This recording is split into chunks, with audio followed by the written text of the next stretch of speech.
Hello guys, welcome back to Gyansthali classes. I hope आप सब अच्छे होंगे। तो चलिए गाइस, आज की क्लास को स्टार्ट करते हैं। तो जैसे कि आप स्क्रीन पर देख पा रहे हैं, आज हम आपका यहाँ पर हिंदी पेडागोजी की डेमो क्लास लेने वाले हैं। ठीक है, इससे पहले जो है आपकी अपनी सीडीपी की क्लासेस की है।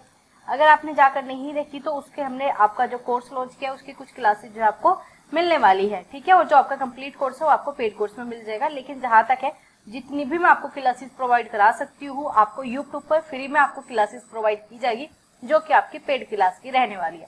तो अगर हम बात करें आपका यहाँ पर, अगर हम आपका यहाँ पर सीटेट की बात करते हैं, तो सीटेट में जो आपका पेपर फर्स्ट होता है, इसका क्या सिलेबस है हिंदी से रिलेटेड, और आपका पेपर 2 इसका क्या सिलेबस है, इसे डिस्कस करेंगे। तो इसमें जो आपका सबसे पहले बाल विकास और शिक्षण शास्त्र, इसका जो आपका डिटेल सिलेबस है वो मैं आपको ऑलरेडी डिस्कस करा चुकी हूँ, जो कि आपका 2024 के अनुसार दिसंबर में उसके अकॉर्डिंग जो आपका न्यू सिलेबस है वो हमने आपका डिस्कस किया है। वहीं पर बात करें लैंग्वेज फर्स्ट या फिर लैंग्वेज 2, किसी में भी आप हिंदी ले सकते हो, किसी में भी आप हिंदी ले सकते हो। लेकिन क्या डिफरेंस रहेगा हिंदी लेने पर? तो अगर आप पेपर फर्स्ट में हिंदी लेते हो तो आपको यहाँ पर दो चीजें मिलती है, एक मिलेगी आपकी पोयम और दूसरी मिलेगी आपके यहाँ पर पैसेज। अब पोयम मतलब आपका एक मिलेगा गद्यांश, ठीक है, और आपका एक मिलेगा पद्यांश। इसमें ये दो चीजें आपको देखने को मिलती है। गद्यांश मतलब आपकी पैसेज की फॉर्म, और पद्यांश में आपको एक कविता मिल जाएगी, एक पोयम मिल जाएगी, उससे रिलेटेड जो है आपके क्वेश्चन पूछे जाते हैं। तो अगर हम बात करें आपकी भाषा 2, लैंग्वेज 2 में क्या आता है? लैंग्वेज 2 में दोनों ही आपके गद आते हैं, दोनों ही आपके गद आते हैं। तो आप इसमें कोई सी भी लैंग्वेज ले सकते हो, हिंदी इंग्लिश जो भी आपको अच्छा लगे, आप कोई भी लैंग्वेज यहाँ पर चूज कर सकते हो। अगर हम बात करें गणित, तो आपका फोर्थ जो इसमें सब्जेक्ट है वो आपका मैथ आ जाता है। इसके बाद आपका इन्वायरमेंट ईवीएस। ठीक है, ये जो है आपका पेपर फर्स्ट का सिलेबस है। तो चलिए एक बार पेपर 2 के सिलेबस पे चलते हैं। और आपको मैंने यहाँ पर एक पॉइंट इंक्लूड किया है, जो कि आपके यहाँ पर 150% पूछे जाते हैं सीटेट में। हर एक क्वेश्चन का जो है आपको 1 अंक मिलने वाला है, 1 नंबर 1 क्वेश्चन। ठीक है, 1 नंबर 1 क्वेश्चन। बाकी डिटेल में जो इसका पैटर्न है, कौन आपका एग्जाम कराता है, किसके द्वारा सीटेट होता है, हर एक पॉइंट जो है मैंने आपको सीडीपी की क्लासेस में जिस दिन आपकी डेमो क्लास ली थी उसमें डिस्कस किया था। अगर हम यहाँ पर बात करें पेपर 2 का परीक्षा पैटर्न क्या है, तो इसमें अगर हम पेपर 2 की बात करें तो इसमें आपको 4 खंड देखने को मिलेगी। अभी हमने क्या देखा, 5 थे, लेकिन इसमें आपको 4। पहले में आपका सीडीपी आ जाएगा, बाल विकास एवं शिक्षण शास्त्र। डिटेल सिलेबस मैंने आपको कराया हुआ है, जो कि आपका ऑफिशियल सिलेबस है, न्यू सिलेबस जो आपका इस बार ऐड किया गया था। आगे बात करेंगे आपके यहाँ पर भाषा फर्स्ट, लैंग्वेज फर्स्ट, सेम वही रहेगा लैंग्वेज फर्स्ट और लैंग्वेज 2 में, जो कि आपको अभी मैंने पेपर फर्स्ट के लिए बताया, दोनों में ही सेम होता है। आगे बात करें यहाँ पर फोर्थ, जो कि आपका इस बार अलग है, थोड़ा सा आपको यहाँ पर और भी ज्यादा डिफरेंट चीजें देखने को मिलेगी, वो है आपका एनसीईआरटी। एनसीईआरटी इस बार चेंज किया गया है, कुछ पोर्शन जो है आपका कम किया गया है, तो इसके आपको इफेक्ट जो है पेपर में भी देखने को मिलेगा। तो यहाँ पर आपका 60 नंबर का मैथ और साइंस आता है, या फिर आप कह सकते हो 60 नंबर का एसएसटी आता है, जिसमें कि 20 नंबर पेडागोजी के आ जाएंगे, 20 नंबर आपके कंटेंट आता है। मतलब टोटल मिला के 40 नंबर कंटेंट और 20 नंबर जो आपके पेडागोजी। ये टोटल मिलाकर जो है सीटेट पेपर 2 का पूरा सिलेबस मैंने आपको समझा दिया। इसमें भी वही क्या 15 क्वेश्चन रहेंगे, सॉरी 150 क्वेश्चन रहेंगे, और आपके 150 ही नंबर आपको मिलने वाले। साथ ही साथ इस 150 में जो है ना तो कोई नेगेटिव मार्किंग है, कोई भी नेगेटिव मार्किंग नहीं है। प्लस बहुत से बच्चों को डाउट होता है पेपर टफ आता है, इजी आएगा, ऐसा कुछ नहीं है। अगर मेहनत करोगे तो 150 में से आराम से बच्चे 90 प्लस आप लेके आ जाओ, सीटेट पास हो जाएगा। ठीक है, वही वैल्यू 90 प्लस की और वही वैल्यू आपकी 140 वाली की। ठीक है, आपको इसका कोई एग्जाम में बेनिफिट नहीं मिलता कि आपको वैकेंसी में आपको रख लेंगे, जिसके 90 नंबर है उन्हें नहीं रखेंगे, ऐसा कुछ नहीं है। इसके बाद आपको पर्टिकुलर एग्जाम देना होता है, जैसे आपके केवीएस होते हैं, एनवीएस होता है, ये सब जो है आपके DSSS भी होता है। ठीक है, ये सब जो है आपके एग्जाम कराए जाते हैं, इसके बेस पर जो है आप आगे चलकर टीचर बन सकते हो। गवर्नमेंट टीचर की मैं बात कर रही हूँ। अब बात करेंगे इसका सिलेबस की। अभी तक तो हमने आपका पूरी एक तरीके से पैटर्न समझा। अब आपका यहाँ पर भाषा की समझ, ये आपका क्या है, जो आपके यहाँ पर लैंग्वेज 1 है, या फिर आप कह सकते हो लैंग्वेज 2, कोई सी भी ले लो। डिफरेंस मैंने आपको बता दिया, सिर्फ एक ही डिफरेंस रहता है। वो डिफरेंस क्या है? वो डिफरेंस है आपका यहाँ पर पैसेज से रिलेटेड। एक आपका पोएम की फॉर्म में मिल जाएगा, एक आपको प्रोज की फॉर्म में। अब हम यहाँ पर बात करें, जो आपका यहाँ पर सबसे पहला पॉइंट है, वहां पर क्या अनदेखे अंशों को पढ़ना, मतलब 2 आपको अनुच्छेद मिलेंगे, मतलब RC रीडिंग कॉम्प्रिहेंसिव, या फिर आप कह सकते हो एक रीडिंग कॉम्प्रिहेंसिव, एक पोएम। ठीक है, लेकिन यहाँ पर 2 अनुच्छेद के रूप में ही आपका सिलेबस दिया गया। ठीक है, यहाँ पर आपका लिखा गया एक गद्य या फिर नाटक कह सकते हो, और एक आपकी कविता। ठीक है, समझ में आ गया। ये है आपका यहाँ पर 15 नंबर का, ये आपका पूरा 15 नंबर का है। अब इस 15 नंबर में कुछ आपको एक्स्ट्रा चीजें पूछी जाएंगी, जिसमें कि आपकी समझ, आप कितना पैसेज को समझते हो, आप किस तरीके से क्वेश्चन सोल्व करोगे, किस तरीके से आपको पैसेज दिया गया आप उसका आंसर निकालते हो। आगे आपका अनुमान काम करेगा, व्याकरण, ग्रामर, बच्चे ग्रामर पढ़ते रहते हैं, ग्रामर नहीं आता आपका सीटेट में, आता है लेकिन सिर्फ 5 से 4 क्वेश्चन का। ये कैसे हो जाएगा, ये आपका सिर्फ प्रैक्टिस से होगा। जब आरसी लगाते हो ना, जो मैं आपको डेली प्रैक्टिस कराती हूँ, उसमें आपका कंप्लीट हो जाएगा, उससे बाहर चीजें नहीं मिलेगी, इतनी ही आपको ग्रामर आती है। ठीक है, आगे है आपका मौखिक क्षमता। ठीक है, इसमें इससे रिलेटेड पर्सन आएंगे, गद्य, अनुच्छेद, साहित्य, विज्ञान, वैज्ञानिक, कथात्मक, विवेचनात्मक हो सकता है। मतलब कुल मिलाकर ये है कि आपको 2 पैसेज दिए जाएंगे, एक गद्य का और एक आपका पद का, जिसमें कि आपका क्या होगा, व्याकरण की समझ, किसी भी प्रकार से चीजें आपसे पूछी जा चुकी हैं। इससे रिलेटेड मैंने आपके पीवाईक्यू कराए हैं, जो आपके आरसी आपका जुलाई में आया था, 7 जुलाई को आए थे, जो आपके 21 जनवरी को आए थे। तो ये सब मैं आपके साथ पहले ही डिस्कस कर चुकी। तो अगर आपने वो सिलेबस वाली प्लेलिस्ट चेक नहीं की तो कर लेना। आप यहाँ पर देख पा रहे हो सीटेट बाय एकता ने, यही आपको यहाँ पर सारी प्लेलिस्ट मिल जाएगी। इस नाम से प्लेलिस्ट चेक करोगे, सारी प्लेलिस्ट आपको मिलने वाली है। चलिए आगे बात करेंगे आपका यहाँ पर, ये तो था 15 नंबर का जो अभी तक हमने डिस्कस किया 15 नंबर का। अब दूसरे 15 नंबर में क्या आता है वो डिस्कस करेंगे, क्योंकि टोटल मिलाकर 30 नंबर की आपकी लैंग्वेज आती है। अगर हम लैंग्वेज 1 की बात करें और ऐसी 30 नंबर की लैंग्वेज 2, तो दोनों मिलाकर कहोगे लैंग्वेज से ही आपको 60 नंबर मिल जाएंगे। और याद रखना, लैंग्वेज का लगभग पोर्शन 50% पोर्शन सेम ही होता है। जो लैंग्वेज फर्स्ट में पढ़ोगे वही लैंग्वेज 2 में काम आएगी। तो चलिए अब बात करेंगे, ये आपकी सबसे डिफिकल्ट है, क्योंकि ये लैंग्वेज ही बच्चा कवर नहीं कर पाता, और ये हम बहुत ही अच्छे से करेंगे। पहले हम आपकी पेडागोजी ही चीजें करेंगे, क्योंकि बच्चे क्या करेंगे, ग्रामर में लग जाओगे ना, तो ग्रामर हिंदी की कंप्लीट नहीं होने वाली, और 4-5 नंबर पे आप ग्रामर इतने आते भी नहीं है।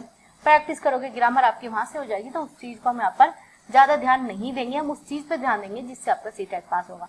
और सीटेट पास होता है आपका पेडागोजी से, आपका हिंदी शिक्षण शास्त्र। ठीक है, इसमें हम बात करेंगे, सबसे पहला पॉइंट आपका यहाँ पर दिया गया है सीखना और आपका अधिग्रहण। ये ऐसे पॉइंट है जो कि हर बार रिपीटेड होता है। आगे आपका भाषा सिद्धांत, भाषा शिक्षण के सिद्धांत, 1-2 क्वेश्चन आपसे यहाँ पर सिद्धांत से पूछ लिए जाते हैं। आगे सुनने और बोलने की भूमिका, ये भूमिका से रिलेटेड किस प्रकार से आप लैंग्वेज का प्रयोग करोगे, कैसे बच्चों को लैंग्वेज सिखानी है, यही आपका शिक्षण शास्त्र है। इसमें क्या है, भाषा के कार्य आपसे पूछे जाते हैं, बच्चों के इसके एक उपकरण के रूप में कैसे आप यूज करोगे, आप भाषा को एज ए टूल किस प्रकार से यूज करोगे, वो आपका यहाँ पर पूछा जाता है। आगे आपका मौखिक और आपका लिखित रूप से विचारों के संप्रेषित करने के लिए किसी भाषा में सीखने का व्याकरण की भूमिका से रिलेटेड जो है महत्वपूर्ण परिप्रेक्ष्य। देखो इसमें कुल मिलाकर के आपसे पूछा जाएगा, मौखिक लिखित रूप से विचारों को किस प्रकार से आप बच्चों के साथ यूज करोगे, किस प्रकार से भाषा सिखाने में जो है आप व्याकरण का प्रयोग करोगे, यही आपका कुल मिलाकर टॉपिक है। इतना बड़ा टॉपिक जितना दिखने में लग रहा है इतना बड़ा नहीं है। आगे आपका विविध कक्षा, यहाँ से बहुत ज्यादा रिपीटेड क्वेश्चन, ना सिर्फ इसी में, बाकी जो आपका कह सकते हो सीडीपी में बहुत ज्यादा आते हैं, जितने भी पेडागोजी आते हैं वहां से आपका ये क्वेश्चन देखने को मिलता है। आगे आपका यहाँ पर विविध कक्षा में भाषा शिक्षण की चुनौतियां, भाषा संबंधित कठिनाइयां, त्रुटि और आपका विकास। ठीक है, आगे बात करेंगे, इसमें आपका विविध कक्षा का इंपॉर्टेंट चीज है भाषा की कठिनाइयां। ये हम आपसे लर्निंग डिसेबिलिटीज आपसे बात कर लेंगे, आपका सीडीपी में इस टॉपिक को मैं कवर करा दूंगी, वहां से ये चीजें और भी ज्यादा डिटेल में हो जाएगी। याद रखना, जो मैं आपको सीडीपी कराने वाली हूँ वो ना सिर्फ आपको 30 नंबर दिलाएगी, बाकी इन सब में भी 70+ नंबर आपको सीडीपी की क्लासेस से मिल जाएंगे। बस आपको क्या करना है, डेली क्लासेस करनी है। 8 बजे आपकी क्लासेस होती है, कितने बजे, 8 PM पे जो है आपकी क्लासेस होती है। आगे बात करते हैं, आपका अगला पॉइंट क्या है, भाषा कौशल। अब भाषा कौशल से क्वेश्चन आते हैं, भाषा कौशल क्या है, कितने प्रकार के हैं, यहाँ से डायरेक्ट क्वेश्चन बनेगा। आगे आपका भाषा की समझ, दक्षता और आपका मूल्यांकन, ये आपको सीधा सीक्वेंस पूछ लिया जाता है। ठीक है, भाषा की समझ में बोलना, सुनना, पढ़ना, लिखना, ये सीक्वेंस भी आपसे पूछा जाता है। कौन सा जो है आपका ज्यादा इंपॉर्टेंट है, किसका ज्यादा इफेक्ट पड़ता है, मतलब अलग अलग तरीके से इसमें चीजें पूछी जाती है, ये हम डिटेल में बात करेंगे। आगे आपका यहाँ पर शिक्षण अधिगम सामग्री, ये सबसे ज्यादा, जिसे आप इंग्लिश में बोलते हो TLM, मतलब टीचिंग लर्निंग मटेरियल। ये TLM बहुत ज्यादा इस टाइम में, प्रेजेंट टाइम में सबसे ज्यादा यूज होता है, इससे काफी क्वेश्चन आपके बनते हैं। अगर हम बात करें अधिगम सामग्री, इसमें हम पाठ्य पुस्तक का किस प्रकार से प्रयोग करोगे, आपसे इस बार भी क्वेश्चन पूछा था कि पाठ्य पुस्तक है उसका क्या महत्व है आपके अधिगम में, तो उसमें बहुत सारे नेगेटिव टर्म्स थे, बहुत सारी पॉजिटिव चीजें थी, तो आपको हमेशा पॉजिटिव में जाना है। पाठ्य पुस्तक इंपॉर्टेंट है, इसके सहायता से बच्चा सीखता है, लेकिन ऐसा नहीं है कि एकमात्र पाठ्य पुस्तक से ही बच्चा सीखता है। इन दोनों पॉइंट में बहुत ज्यादा डिफरेंस है, एकमात्र और आपकी सहायता करता है, तो सहायता करना हमेशा पॉजिटिव है, और जहाँ पर एकमात्र आ जाए वो हमेशा नेगेटिव चीज हो जाती है। आगे बात करेंगे आपका मल्टीमीडिया, ये तो आप सभी को पता है, आप भी किसके थ्रू पढ़ रहे हो, मल्टीमीडिया सामग्री। ठीक है, आगे कक्षा में बहुभाषी, अब मान लो कोई बच्चा अंग्रेजी, मराठी, बांग्ली, ये सब अलग अलग भाषा बोलता है, तो वो आपकी बहुभाषी संसाधन है, आपको उसका यूज करना है। ये आपकी पॉजिटिव चीज है। अगर बच्चे अलग अलग भाषा से रिलेटेड है तो ये आपके लिए एक संसाधन का काम करेगा।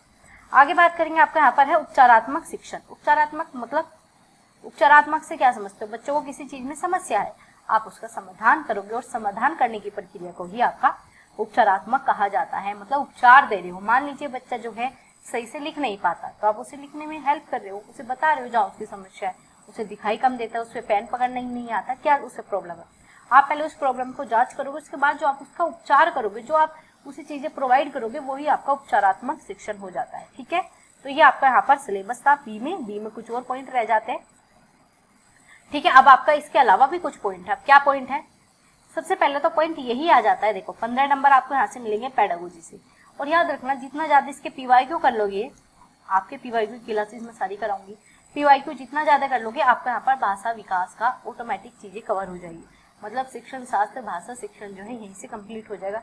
पीवाईक्यू करोगे, बाकी जो ये सारी चीजें हैं ये हम आपकी यहाँ पर डिस्कस करेंगे। पूरा जो कंप्लीट कोर्स है वो आपको यहाँ पर देखने को मिलेगा। ठीक है, यहाँ पर जो भी इंपॉर्टेंट चीज है वो मैं आपके साथ डिस्कस करने वाली हूँ। तो चीजें समझ में आए? आज हमने आपका क्या डिस्कस कर लिया, एक बार दोबारा से रिवाइज करते हैं। तो हमने सबसे पहले आपका यहाँ पर क्या सीटेट का पेपर फर्स्ट का पैटर्न समझा। आगे हमने समझा आपका यहाँ पर पेपर 2 का पैटर्न, इसमें लैंग्वेज फर्स्ट और लैंग्वेज 2 दोनों आपके क्लियर हो गए होंगे। आगे हमने आपका यहाँ पर समझा भाषा की समझ। ठीक है, और आपका यहाँ पर 2 पार्ट में डिवाइड था सिलेबस, भाषा की समझ और दूसरा भाषा विकास का शिक्षण शास्त्र, इसे कह सकते हो हिंदी पेडागोजी। ये 2 पार्ट में आपका यहाँ पर सीटेट का ही लैंग्वेज का सिलेबस डिसाइड है। अब बहुत से बच्चे कहेंगे हम तो इंग्लिश लेंगे, तो इंग्लिश लोगे ना तो ये जो चीजें आपको मैंने यहाँ पर लिखी है ये सेम टू सेम इंग्लिश में रिपीट है। ठीक है, इसे ही आपको इंग्लिश में पढ़ना है, तो चीजें सेम है, पढ़ने का आप बस कह सकते हो। लैंग्वेज अलग है लेकिन चीजें आपको यही पूछी जाएगी, उसमें भी आपका सीखना पूछा जाता है। भाषा शिक्षण के सिद्धांत पूछे जाएंगे, आपका भाषा की समझ, अधिगम सामग्री, उपचारात्मक शिक्षण, ये सारी चीजें आपसे पूछी जाती है और यहीं से आपका जो है पेपर पास होता है। अब आपको क्या करना है, आपको डेली 8 बजे जुड़ना है। 8 बजे मैं आपकी क्लासेस कराती हूँ। ठीक है, 8 बजे जो है आपको डेली जुड़ना है 8 PM पे। ठीक है, इससे अलावा आपको क्या करना है, प्लेलिस्ट चेक कर लेनी है। आपको 2 प्लेलिस्ट मिलेगी, सीटेट बाय एकता नैन करके। इसमें क्या मिल जाएगा आपको, इसमें एक तो आपके हिंदी के पीवाईक्यू की मैंने ऐड किए, प्लस जो आपका CDP का न्यू कोर्स में आपको करा रही हूँ, CDP की अलग आपको प्लेलिस्ट मिल जाएगी, जिसमें कंटेंट पीवाईक्यू सब आपको एक ही प्लेलिस्ट में मिल जाएगा और सारी चीजें सीक्वेंस वाइज मिलेगी ताकि आपको ढूंढने की आवश्यकता ना हो। तो याद रखना 8 PM विद सीटेट बाय एकता नैन। ठीक है, आपको यहाँ से जुड़ना है।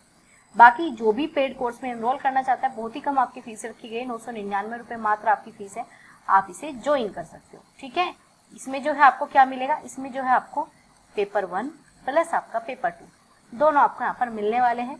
ठीक है, तो आप ज्वाइन कर सकते हो। प्लस जो आपको नोट्स होंगे, जो आपके यहाँ पर PPT होंगी, वो सब जो है आपको इसके साथ फ्री ऑफ कॉस्ट प्रोवाइड की जाने वाली है। ठीक है, तो आप ये जाकर जरूर ज्वाइन कर लो। और साथ ही आपका टेलीग्राम चैनल है। ठीक है, आप टेलीग्राम चैनल को भी ज्वाइन कर सकते हो। तो आज की क्लास में आपका यही सिलेबस डिस्कस करना था। कल से जो आपके यहाँ पर डिटेल में क्लास करेंगे, जिसमें कि आपका यहाँ पर हमने जो आज सिलेबस समझा इसे हम समझने वाले हैं। ठीक है, ये जो आपका आज हमने सिलेबस समझा इसे हम कल की क्लास में स्टार्ट कर देंगे। तो सभी जुड़ जाना 8 बजे। कोई भी कंफ्यूजन बचता है आपका लैंग्वेज से रिलेटेड कि मैम ये लैंग्वेज समझ में नहीं आ रही, वो समझ में नहीं आ रहा, तो आप जरूर पूछ सकते हो, कमेंट बॉक्स में बता देना। सभी मैसेज के रिप्लाई यहाँ पर दिए जाते हैं। तो चलिए गाइस, मिलेंगे आपसे कल, तब तक अपना ध्यान रखिए और ऐसे ही जो है चैनल के साथ बने रहें।